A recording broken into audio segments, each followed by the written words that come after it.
My name is Dane Law. I'm 52. I live in Boise. Kind of written off ever having children, you know.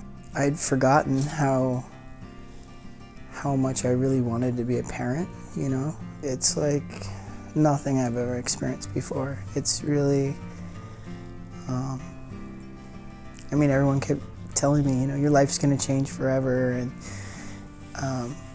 of course I knew it was, like, on a certain level, but I didn't know how I would feel, you know. Like when people say I'd do anything for my child, I'd die for my child, I'd go to prison for my child, like, I get it, you know. It's like, yeah, that's so magical.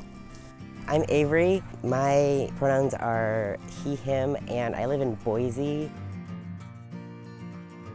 I don't know how fast I'm going to get there, but I'm going to become a nurse practitioner, and it's going to happen. The positive experiences that I've experienced, I'm going to be able to relay that to other people and make them have good experiences with like nurse practitioners and psychiatrists, and just make them feel like they're not like being looked at like some kind of like specimen. I hate that so much, and so like I just really want to treat them like people and like they're human beings and not just something that I'm working with. Like I want it to be like more personable and like nicer. My name is Taylor Jerome. I'm 24 years old. I live in Boise, Idaho. I was extremely lucky.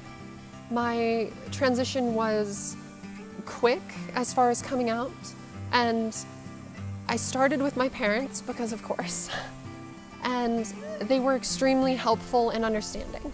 It took time, a couple of months for both of them to really process, but I have never had somebody so overwhelmingly supportive as my parents. If at all possible, be open with people, slowly and surely. There's a lot of people who are far more impressive than you might give them credit for. It gets better, even in Boise, Idaho.